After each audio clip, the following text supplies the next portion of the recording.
RBI का governor मतलब economics, मतलब मैथमेटिक्स, मतलब स्टैटिस्टिक्स, मतलब डेटा, मतलब कैलकुलेशन, मतलब नंबर। कथनी और करने में हमेशा फर्क होता है। मैं आपको 25 ऐसे नाम गिनवाऊंगा जिन्होंने बहुत सारी अब जिनकी मौजूदगी जो सिर्फ बड़ी फिल्म बनाई। आज मैं गूगल पे कोई भी जो है आर्टिकल निकाल सकता हूँ किसी भी विषय।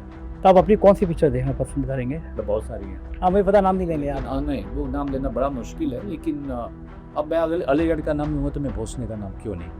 अगर मैं भोसले का नाम लूँगा तो मैं सत्या का नाम क्यों नहीं, या शूल का नाम क्यों नहीं लूँगा, या जुबेदा का नाम क्यों नहीं? कैसे एक सपना आया कि आप वहाँ से आएंगे और निकलेंगे और फिर इंडस्ट्री में मैंने कोशिश बहुत की। हो सकता है कि आम आदमी तक ना जाए, सिर्फ बैंकर्स तक रह जाए ऐसे, तो ये डर था सारी टीम के अंदर। तो ट्रेलर देखा मैंने और ट्रेलर के कुछ डायलॉग तो दिल को छू गए। ये कोई आम सब्जेक्ट है नहीं। इस देश को संकट से निकालने के लिए आपको एक नायक चाहिए होता है, और युद्ध का समय भी चल रहा है, तेल का संकट भी है। मनोज जी, लोगों का मानना ये है कि कुछ पिक्चरें पॉलिटिकल एंगल पे हैं, तो गवर्नर भी क्या लोगों के मन में सोशल मीडिया पे ये चर्चा है कि क्या ये भी पॉलिटिकल एंगल पे है? एक बार फिर सोने पे जिक्र हो रहा है, सोना ना खरीदने की अपील हो रही है। होश नहीं है कि मैं बता पाऊँ कि कब मैंने एक्टर। हूँ संजय शर्मा, आप देख रहे हैं 4 PM।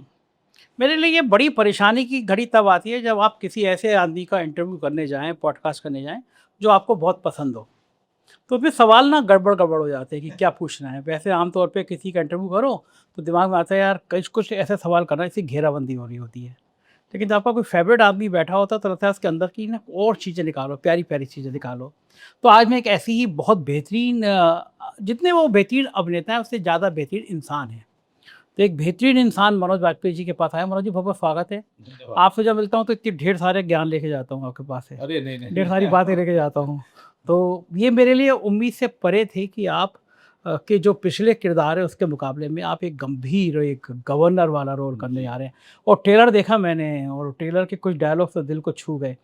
बहुत टिपिकल रोल था ये कि जी। गवर्नर का, जो उस समय में दौर था देश का।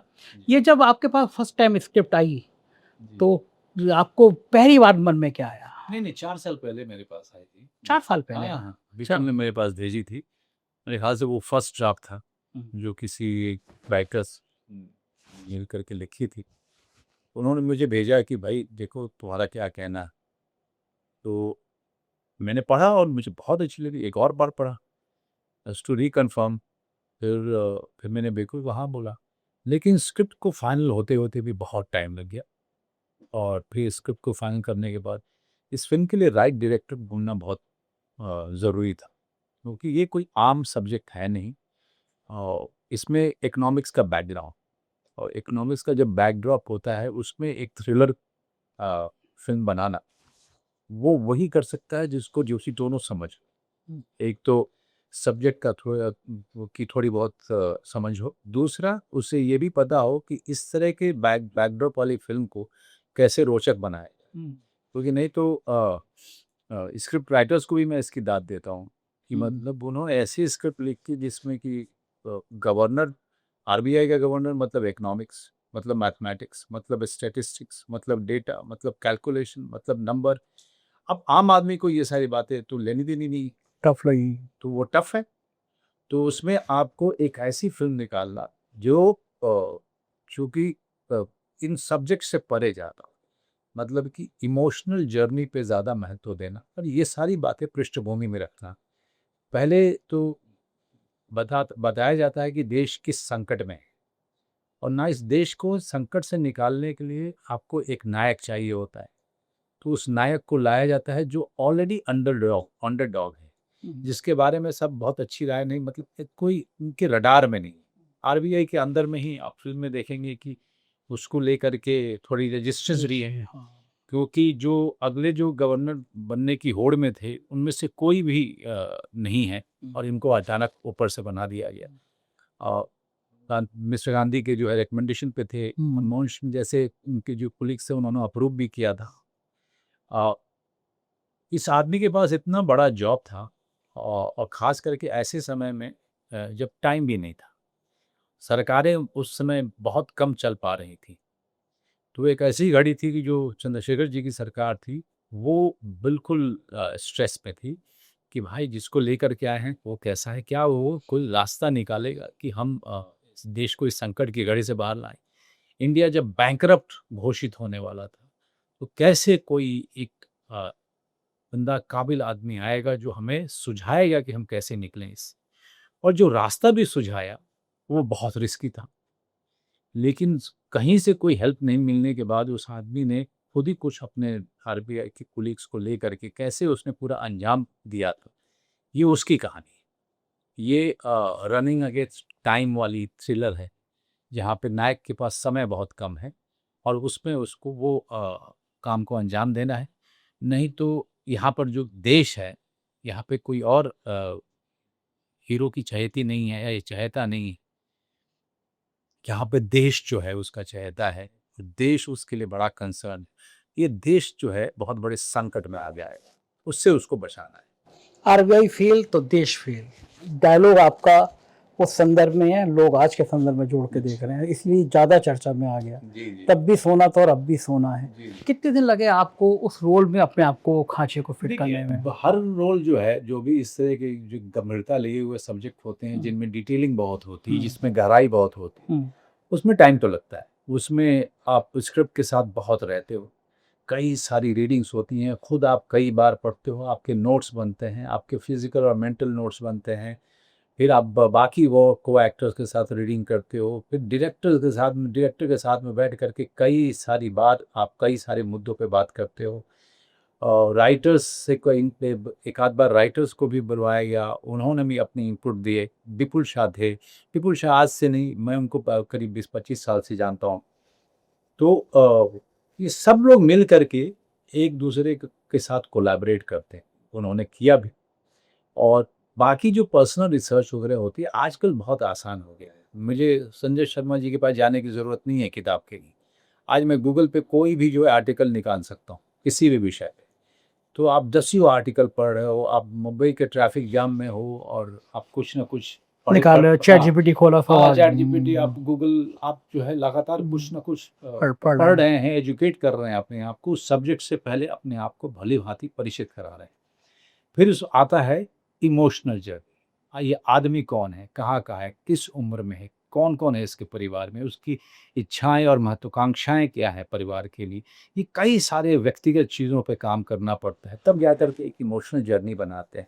एंड देन जब समय आता है शूट करने का, तो पता ये चलता है कि पहला शॉट जो है उसमें बहुत सारी चीज़ें गलत जा रही हैं।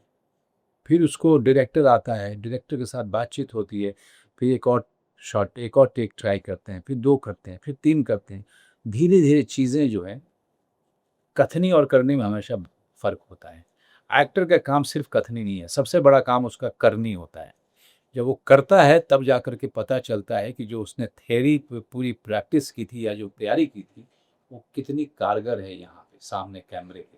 ट्रेलर में देखा था वो आपका गंभीर वाला लुक, मुझे अलीगढ़ याद आई, क्योंकि बाकी पिक्चरों में आप यंग एंग्री मैन ज़्यादा नज़र आते हैं। आमतौर पर सारे पिक्चर ऐसी हैं आपकी जो गुस्से वाली और जो एंग्री मैन वाली। अलीगढ़ सारे रंग लेके एक फिल्म में चलने की मेरी आदत है। चाहे फैमिली मैन आप देखो, वो उसमें कॉमेडी भी है उसमें, लेकिन वो ह्यूमर ऐसा नहीं है कि जिसमें चेहरा बनाने की जरूरत। हम जो है यथार्थ से हम वो सारे ह्यूमर निकालने की कोशिश करते हैं। अगर मेरी जिंदगी को, आपकी जिंदगी को कोई दूसरा आदमी रिकॉर्ड करे चुपके से, तो हम सबकी ज़िंदगी बड़ी ह्यूमरस है। अगर आप देखें, वो हमेशा हम फँसते हुए नज़र आते हैं। तो कुछ इस तरह की चीज़ें मैं अपने परफॉर्मेंस में भी ढूँढने की कोशिश करता हूँ, यहाँ से आपकी रियल ज़िंदगी में कुछ ह्यूमर भी दिखाई दे, और आपको इसमें भी दिखेगा। जो इंसान कह रहा है कि 10 साल से मैं काम छोड़ना चाहता हूँ, शांति से रहना चाहता हूँ, वो फिर एक ऐसी पिक्चर लेके आ रहे हैं मनोज वाजपेयी की, उसको लेके, गवर्नर को लेके चर्चा हो रही है, बहुत अलग अलग तरह की भी चर्चा हो रही है।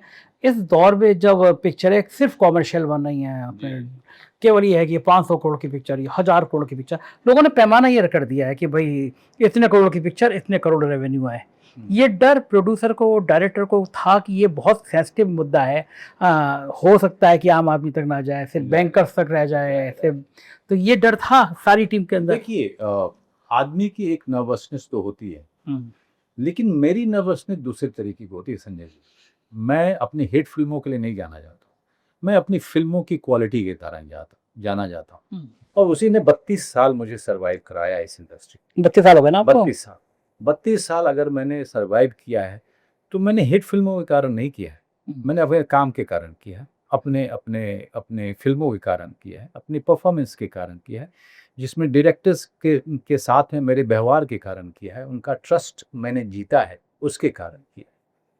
ये बहुत बड़ी भ्रांति है कि सिर्फ सुपरहिट फिल्म और 1000 करोड़ की फिल्म और 800 करोड़ की फिल्म के कारण कोई इस इंडस्ट्री में जिंदा रह सकता है। मैं आपको 25 ऐसे नाम गिनवाऊंगा जिन्होंने बहुत सारी अब जिनकी मौजूदगी जो है सिर्फ बड़ी फिल्मों में रही है, लेकिन उनके पास काम नहीं है। तो ये कहना कि सिर्फ उस तरह की फिल्मों के कारण ये इंडस्ट्री चल रही है, मेरा ऐसा मानना नहीं। अगर 5 करोड़ की फिल्म 25 करोड़ कमाती है और 50 करोड़ की फिल्म सिर्फ 70 करोड़ कमाती है, आप मुझे बताइए रेशियो क्या है?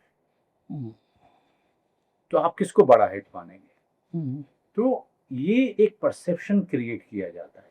ठीक है, कौन करता है? फिल्म इंडस्ट्री के लोग ही तो करते हैं। देखिए, ट्रेड का जो पूरा व्यवहार है, ट्रेड अपने तरीके से वर्क करता है। यहाँ पे अब ट्रेड जो है सोशल मीडिया पे भी एक्टिव हो गया है, तो उसमें जहाँ पे ज़्यादा नफा ज़्यादा बड़ी फिल्म होती है उसके साथ ज़्यादा लोगों की उम्मीद होती है कि हमको बहुत बड़ा पैसा कमा के देगी। लेकिन वो ये नहीं समझ रहे होते हैं कि 7 करोड़ की फिल्म अगर 40 करोड़ कमाती है, 50 करोड़ कमाती है, तो वो बहुत बड़ा मुनाफा हुआ। तो वो बड़े बड़े मुनाफे की उम्मीद में बड़ी बड़ी बजट वाली फिल्मों को वो आगे करते रहे, और छोटी फिल्मों को एक तो एग्जीबिटर भी शो नहीं देता है। असली मार वही है। हाँ, एक एग्जीबिटर भी शो नहीं देता है आपको, प्रोड्यूसर्स भी बहुत मुश्किल से मिलते हैं। लेकिन ये लड़ाई है। अगर हमसे किसी डॉक्टर ने तो नहीं कहा था कि इस लाइन में आओ, हम आए हैं तो हम अपने जुनून के कारण आए, और हम जानते हैं कि लड़ाई रोज की है, और ये लड़ाई आपको लड़नी पड़ेगी अगर आपको पता है कि आपका जो प्रोडक्ट है वो 1000% ISI मार्केगा, तो वो आपको उसके लिए लड़ाई करनी पड़ेगी। मैं बड़ी फिल्मों का भी हिस्सा होता रहा हूँ और सुपरहिट फिल्मों का हिस्सा रहा हूँ, लेकिन मैं जो जाना जाता हूँ अपनी इन्हीं फिल्मों के कारण जाना जाता हूँ, और मेरी लॉयल्टी इन फिल्मों को लेकर के, क्योंकि कहीं ना कहीं ये फिल्में न सिर्फ दर्शकों को, जब अपने तरीके के दर्शकों को मिलती हैं, बल्कि इनके होने से ही सिनेमा का विकास बहुत हो रहा है। ठीक बात है, सहमत हूँ आपसे। माँ बाप को अपने हर बच्चे अच्छे लगते हैं, अभिनेता को अपनी हर फिल्म अच्छी लगती है, लेकिन अगर आपसे कहा जाए कि आप अपनी ही कोई पिक्चर देखिए, आप 3 घंटे खाली हैं, तो आप अपनी कौन सी पिक्चर देखना पसंद करेंगे? मतलब बहुत सारी हैं। हाँ, मुझे पता, नाम नहीं लेंगे आप। नहीं, वो नाम लेना बड़ा मुश्किल है, लेकिन अब मैं अगर अलीगढ़ का नाम लूंगा तो मैं भोसले का नाम क्यों नहीं लूँ? अगर मैं भोसले का नाम लूंगा तो मैं सत्या का नाम क्यों नहीं लूँ, या शूल का नाम क्यों नहीं लूंगा, या जुबेदा का नाम क्यों नहीं लूंगा? तो ये, चूंकि मैं इस मामले में अवेयर रहा हूँ कि मैं अच्छी फिल्म करूँ, अच्छे काम करूँ, तो मेरी पूरी लॉयल्टी जो है और उस फिल्म के प्रति होती है जिसको मैं बनाता हूँ। आज की तारीख में गवर्नर मेरी बहुत प्रिय है। मैं जानता हूँ कि हमने कितनी मेहनत की। अभी मैंने आपको बताया कि हम इस फिल्म के साथ 4 साल रहे, तो ये फिल्म मेरे लिए अप्रिय कैसे हो जाएगी? नेचुरली 4 साल और बहुत। मेरी उम्मीदें इससे ज़्यादा इसलिए है क्योंकि मैं चाहता हूँ कि इस तरह की जो है बड़ी फाइन फिल्म और बड़ी अच्छी क्वालिटी की फिल्म ज़्यादा से ज़्यादा दर्शकों तक पहुँचे। क्या ये मतलब ये उम्मीद तो ऐसा तो नहीं है कि ये न्याय संगत नहीं है, बहुत ही न्याय संगत है। मनोज जी, लोगों का मानना ये है कि कुछ पिक्चरें पॉलिटिकल एंगल पे हैं, जी। तो गवर्नर भी, क्या लोगों के मन में सोशल मीडिया पे ये चर्चा है कि क्या ये भी पॉलिटिकल एंगल पे है? ये अगर पॉलिटिकल है तो फिर मतलब राजनीति क्या थी? आप बात समझ रहे हैं? तो ये बिल्कुल ही पॉलिटिकल नहीं। इसका बैकड्रॉप में ये है कि आपको वो उस समय के कुछ एक चेहरे दिखेंगे। ज़ाहिर-सी बात है कि जो आरबीआई का सीधा लेना-देना उस समय की मौजूदा की सरकार से होगा, तो वो कभी-कभी आपको दिखेंगे। लेकिन जो लड़ाई आप देखेंगे और संघर्ष देखेंगे और यात्रा जो देखेंगे, वो एक आरबीआई गवर्नर के देखेंगे, और उसके साथ, उस आदमी के साथ उनके कोलीग्स की, उनके उनके अपने साथ काम करने वाले लोगों की यात्रा देखेंगे आप, और उनके ऊपर में क्या बीत रही है और किस तरह की तकलीफ से गुजर रहे हैं अपने काम को अंजाम देने के लिए, आप वो सारी चीजें देखेंगे। अच्छा, ये किसी पॉलिटिकल फिगर के बारे में नहीं, किसी भी पॉलिटिकल। अच्छा, लोग आपसे ये तो पूछते होंगे कि एक बार फिर सालों के बाद आरबीआई पर सवाल खड़े हो रहे हैं, एक बार फिर सोने पे जिक्र हो रहा है, सोना ना खरीदने की अपील हो रही है। वो दौर फिर आ रहा है कि सोना बेच दिया गया, सोना गिरवी रख दिया गया, उस दौर के चांस की बात है। अब ये पिक्चर आपकी हिट हो सकती है, होने की वजह से हो रही है तब, लेकिन आया तो है जिक्र फिर आरबीआई का, तो अब आप स्टडी कर रहे हैं। देखिए मेरे ख्याल से क्या है, अभी वो स्टडी करने का टाइम भी नहीं मिला। अब तो जानते हैं आप तो ज़्यादा अवगत है कि मैं कहाँ पे सुबह हूँ और कहाँ पे दोपहर हूँ, मुझे ही नहीं पता है। लेकिन ये घटना, स्क्रिप्ट लेने की घटना 4 साल पहले की। हाँ, तब सोचा नहीं था। तो जाहिर सी बात ये है कि तब हम तो- ना राइटर्स ने प्लान किया था, ना प्रोड्यूसर ने प्लान किया था, ना डायरेक्टर ने प्लान किया था, ना मैं प्लान किया था। मुझे तो हंसी आ रही थी कि जैसे 4 साल पहले आपने एक कहानी लिखी और जब आपकी पिक्चर आ रही है वो सब कहानी घट रही है, इस दौर से घट रही है। तो ये तो तकदीर, कुछ ग्रह वगैरह अच्छे चल रहे हैं। पता नहीं, हो सकता है कि हम सब लोगों के ग्रह अच्छाए होंगे कि लोग जो हैं उससे रिलेट करेंगे। हाँ, हमारा समय, हम जो जिस समय में हैं हम लोग, उस समय में युद्ध का समय है और युद्ध का समय भी चल रहा है, तेल का संकट भी है, फॉरेन रिजर्व का जो है की समस्याएं आ रही। तो हो सकता है कि लोग इससे रेजोनेट करें। लेकिन मेरा अपना मानना है, हर फिल्म ना, वो उसके अंदर में एक मादा होती है कि जो वो पर्दे पे दिखा रही है, उसकी रियलिटी वो क्रिएट कर, जो कि रियलिटी भले ही लोगों ने उसको देखा नहीं हो, सुना नहीं हो, अनुभव नहीं किया हो, लेकिन वो उस चीज से बंध जाएं जो सामने घटित हो रहा है। और मेरे ख्याल से ये होगा गवर्नेंस। हाँ बिल्कुल। मनोज जी, कुछ लोग ये भी जानना चाहते हैं कि शुरुआत जो थी, आप बिहार के एक बड़े छोटे से गांव से आते थे, आपने वो बताया था, कैसे एक सपना आया कि आप वहां से आएंगे और निकलेंगे और फिर इंडस्ट्री में? मैंने कोशिश बहुत की ये याद करने की, लेकिन मुझे आज तक मुझे समझ ही नहीं आ रहा है कि हुआ कब, कौन सी क्लास में कीड़ा जगह किया? ये एग्जैक्टली नहीं बता पाऊंगा, लेकिन मेरे माँ बाप बहुत बड़े फिल्मची थे। अच्छा। गांव से जब भी आते थे तो मैं लॉज में मुझे डाला हुआ था, छोटा था मैं, बहुत ही छोटा था, 5 साल, 5वीं चौथी क्लास में मेरी उम्र क्या होगी, 9 साल की होगी, 8-9 साल का था। वो आते थे तो हमें लॉज से बाहर ला करके फिल्में वगैरह भी दिखाते थे। तो वो भाई बहन जो भी होते थे शहर में, अपने अपने हॉस्टल में सब साथ में जाते थे हम देख के। वहाँ से मेरे ख्याल से कहीं पे ये किसी फिल्म देखते हुए मेरे अंदर में ये बात आ गई। इसलिए मुझे उस तरह की होश नहीं है कि मैं बता पाऊँ कि कब मैंने एक्टर बनने का सोचा। लेकिन जहाँ तक मेरी मेमोरी जाती है, मैंने हमेशा एक्टर बनने का ही सोचा। मैंने कुछ और बनने का कैरियर में बचपन से आपके बचपन से मैं काफ़ी। अरे जब सोचा तो माता पिता ने विरोध तो किया होगा कि आप कहाँ? मैंने किसी को बताया नहीं, भाग लिए घर से? मैं बड़ा उस मामले में नहीं भागा नहीं। मैंने तो अपनी स्कूल तो कंप्लीट करनी थी, लेकिन जैसे ही स्कूल और इंटर कॉलेज खत्म हुआ, मैं सीधा अगली ट्रेन दिल्ली जनता पटना से ली और निकल आया। लेकिन जयंती जनता तक पहुंचने के लिए भी एक अलग स्ट्रगल है, क्योंकि एक मेरा मारवाड़ी दोस्त था, बचपन से पढ़ा था मेरे साथ, वो मुझे लेके आया था दिल्ली, उसके कारण मैं दिल्ली आ पाया। तो घर वाले उस समय सहमत थे कि हाँ चले जा बेटा दिल्ली? और 6 बच्चे थे। अच्छा, तो मेरे बाप जो थे ना, सबको जो है अच्छा, आज़ादी देके, एक तो गया, है ना, ये जिम्मेदारी इससे कोई उम्मीद नहीं है ना। हाँ। जिम्मेदारी तो गई। हाँ। लेकिन मैं उनको झूठ बोल के आया था कि मैं यूपीएससी की तैयारी करने जा रहा हूँ। वाह। और वहाँ आने के करीब चौथे या 5वें दिन मैं स्ट्रीट थिएटर ज्वाइन किया और मैं नाटक करने लगा। ज़रा भी टाइम वेस्ट नहीं किया मैं।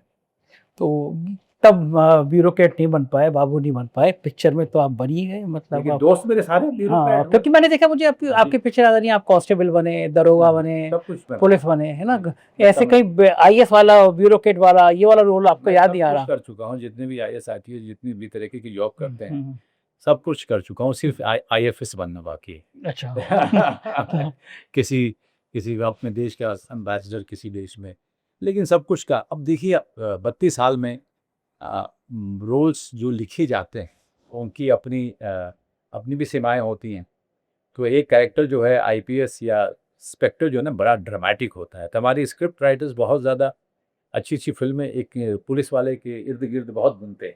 पता है कि वो आपको, आपका सीन ऐसे, मेरे को भी पता नहीं कि मत मारी गई, मैंने भी एक पिक्चर बनाई, मत मारी गई होता है अच्छा हो, तो मैं ओटीटी पे गया कुछ लोगों से, हर ओटीटी पे एक लाइन की गई कि यार इसमें मनोज वाजपेयी होते ना तो कुछ सोचना ही नहीं था। तो कोई मतलब ओटीटी का कोई अमिताभ बच्चन जैसे वैसे बॉलीवुड के लिए कहा जाता है। तो ये ओटीटी की इतने ब्रांड वैल्यू आप कैसे बन गए? हर ओटीटी का एक ही लाइन थी, 3 के पास आया मैं कि इस पिक्चर में अगर मनोज वाजपेयी होते ना तो कुछ सोचना ही नहीं था। ये भाग्यशाली हूँ मैं, क्योंकि ओटीटी तो कुछ साल पहले ही आया। और ओटीटी अभी नया नया ही था, तब मैंने फैमिली मैन किया था। और फैमिली मैन कोरोना के पहले ही पहला सीजन जो है एकदम इतना सक्सेसफुल हुआ हाँ, था, मैं घर घर में पूरी पूरी रात देखी बैठ के मैंने। जी जी, घर घर में पॉपुलर हुआ। फिर कोरोना आ गया तो सब लोग घर के अंदर ही थे, उनके पास कोई चारा नहीं था। तो जिन्होंने जो है फैमिली मैन सीजन 1 नहीं देखा था, पहले सीजन 1 देखा, फिर सीजन 2 देखा और कई बार देखा। उसमें जो रिलेटेबिलिटी फैक्टर था उसमें फैमिली मैन, वो बहुत ज़्यादा है, क्योंकि हर परिवार की कहानी है। हर परिवार में बड़े हो रहे बच्चों की कहानी है, हर परिवार में पति पत्नी के बीच प्रेम और रिश्तों में खटास की कहानी, और फिर उसके साथ में एक इंटेलिजेंस का आदमी कैसे अपने जॉब और ड्यूटी और फैमिली में बैलेंस क्रिएट कर रहा है। ये तो हर आदमी करता है। जो जो लोकल ट्रेन से सुबह सुबह विरार से निकलता है, चर्चगेट जाता है, वो सब लोग, हर आदमी, इसी कमरे में जितने लोग बैठे हैं, सब फैमिली और प्रोफेशन में एक बैलेंस क्रिएट करने की कोशिश कर रहे होते हैं। और इसीलिए जो है उनको रिलेट करने में बहुत मज़ा आता है। कि आप ठीक है, क्योंकि मैंने देखा कि कोरोना में पति पत्नियों को एक दूसरे के संग रहने की आदत नहीं थी, संग में रहना पड़ा। तो मेरे एक एडवोकेट मित्र हैं, उन्होंने बताया कि उस समय डाइवोर्स के केस बढ़ गए थे कोरोना खुलने के बाद, क्योंकि एक दूसरे के संग रहना था। लेकिन उस समय पिक्चरों ने बड़ा साथ दिया। जी, बहुत सारा। क्या करें, बात करें तो चलो ओटीटी लगा दो, कम से कम दोनों के जी, मुंह बंद रहेंगे, थोड़ी जी, देर जी। को पति पत्नी के मुंह बंद रहेंगे।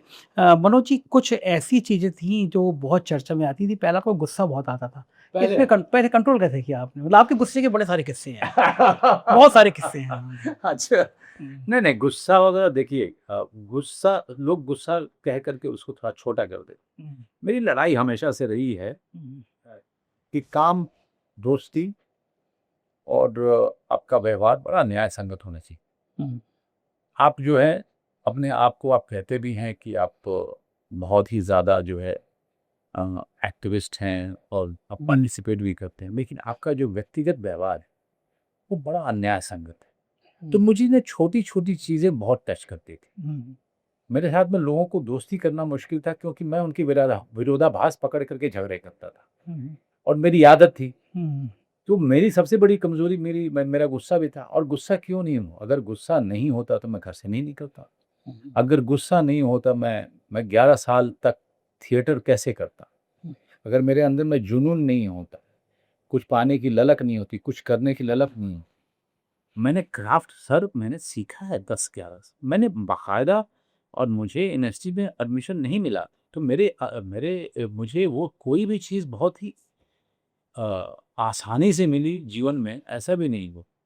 और ओटीटी पे एक मेरी जितनी फ़िल्में आई, लोगों ने बहुत पसंद किया, मेरे जितने काम आए, लोगों ने बहुत पसंद किया। वो तो काम पसंद किया हो, लेकिन वहाँ तक पहुँचने के पीछे लड़ाई कितनी लंबी है। तो देखिए, और दूसरा क्या है कि मैं जहाँ तक हो सके, मैं तो कहूँगा 99% मैं लोगों से झूठ नहीं बोलता, और मुझे झूठ से नफ़रत बहुत है। मुश्किल काम है ये। जी, बहुत मुश्किल काम है। मैं कोशिश यही रहती है कि मैं झूठ बिल्कुल नहीं, मैं सब लोगों को सच बता दूँ, कि लोग जो है बहुत ज़्यादा उम्मीद कर रहे हों कि भाई मनोज वाजपेयी को यहाँ बुलाना है। अगर मैं 2 दिन पहले भी बीमार पड़ जाऊँगा तो मैं बहाना नहीं करूँ, मैं कहूँगा बीमार हूँ, मैं नहीं आ सकता। लेकिन अगर मैंने कमिट किया है तो मैं ज़रूर जाऊँगा, कोशिश पूरी करूँगा। अब अब ये कुछ लोगों को सही लगती है, कुछ लोगों को गलत लगती है। कुछ लोगों को लगता है ये बात-बात पे गुस्सा क्यों हो जाता है। मैं कहता हूँ तुम बात-बात में मुझे अंधकार में क्यों रख रहे हो? तो देखने का नज़रिया।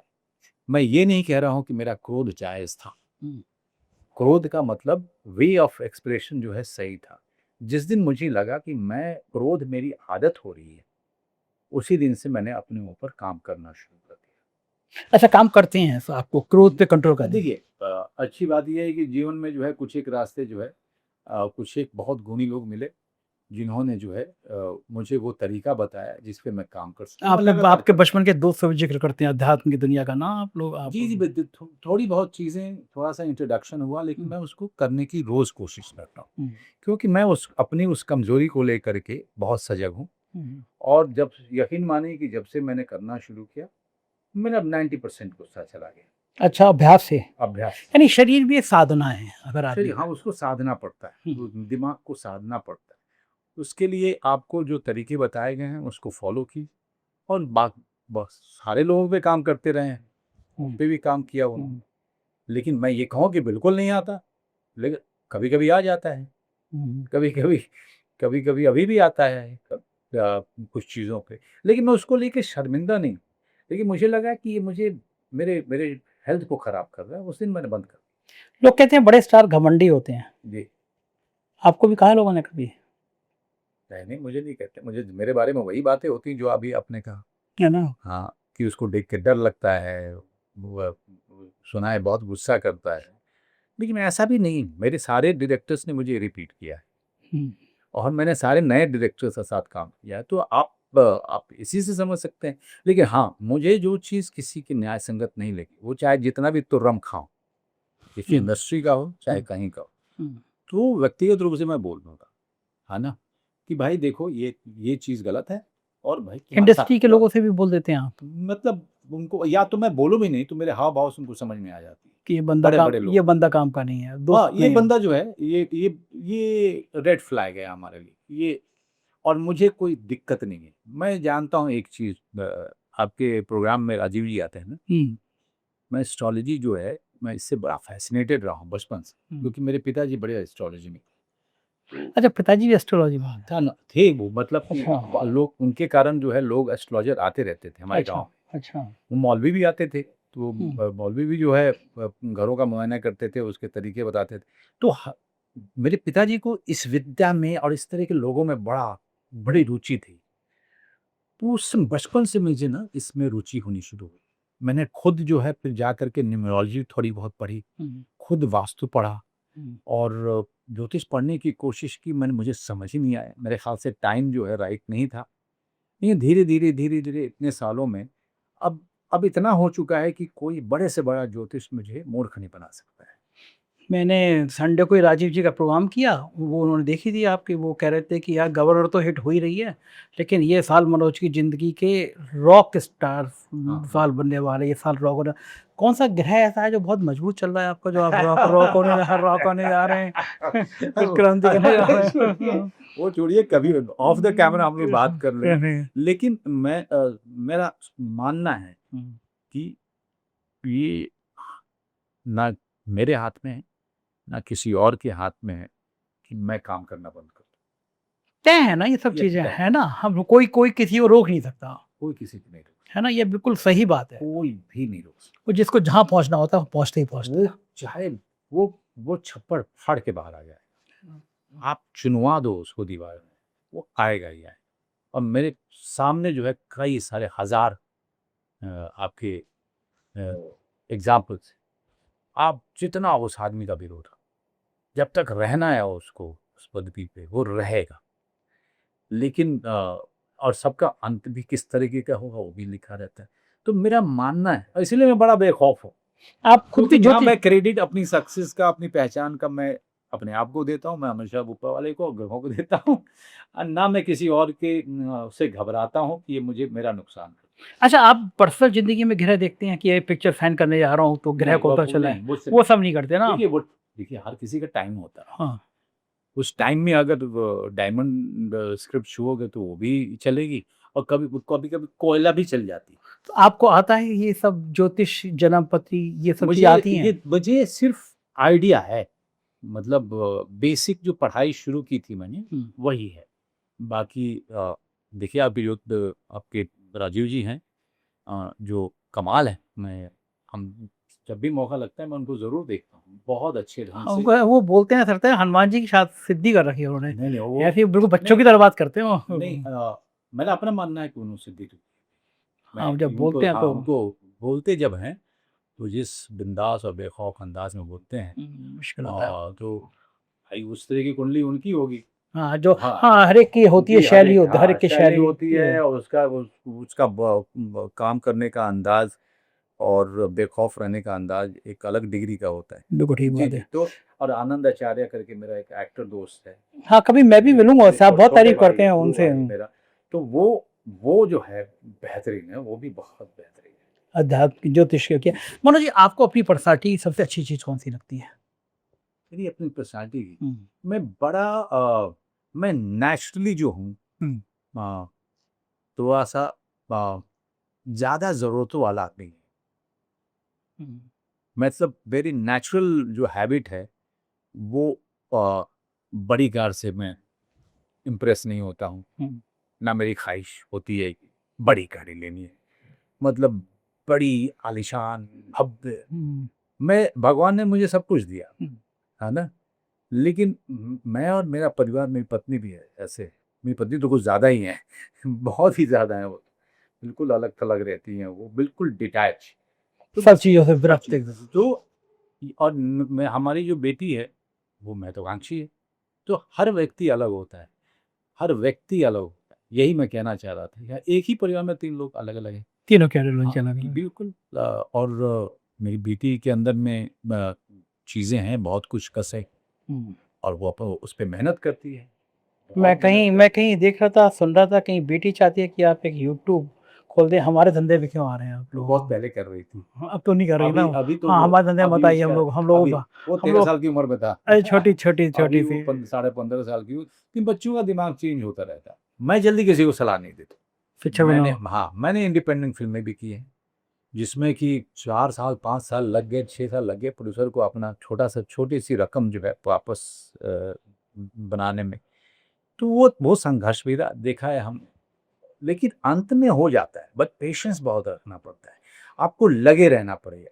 आप वो नहीं हो सकते कि आप एक मौसम में आए और दूसरे मौसम में चले गए।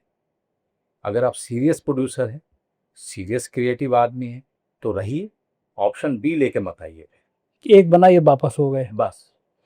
बस मैंने ऐसे बहुत सारे देखे हैं। या दूसरा तरीका यह कि पहले जन्म पत्री लेके आपके पास आ जाएं और देख वो लें जो कि है ना आपके पास में राजीव ग्रह जी, हैं, उनको राजीव जी। उन्होंने तो कह दिया चल जाएगी। उन्होंने कह दिया तो फिर ठीक है। गवर्नर में बहुत अच्छी बात मुझे लगी कि ये हमारे टाइम की रोजा इतनी पिक्चर अच्छी थी, हमने कई बार गाने देखे। फिर मधु जी को बहुत बाद में हम लोगों ने देखा।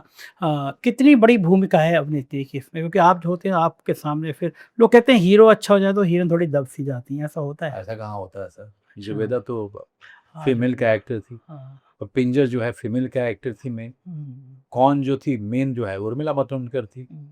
ऐसी कई सारी फिल्में मैंने की हुई, लेकिन अब चूंकि मैं कर रहा हूँ और मैं भी मेरे हमारे फैमिली में मैंने देखी, और तो भी कितनी बड़ी हाँ भूमिका, हाँ कितनी बड़ी भूमिका है उसमें। आपको गवर्नर में भी दिखेगा कि इसमें रोजा फेम जो है मधु हैं, उनकी कितनी बड़ी भूमिका आपको दिखेगी, अदा शर्मा की भूमिका आपको दिखेगी।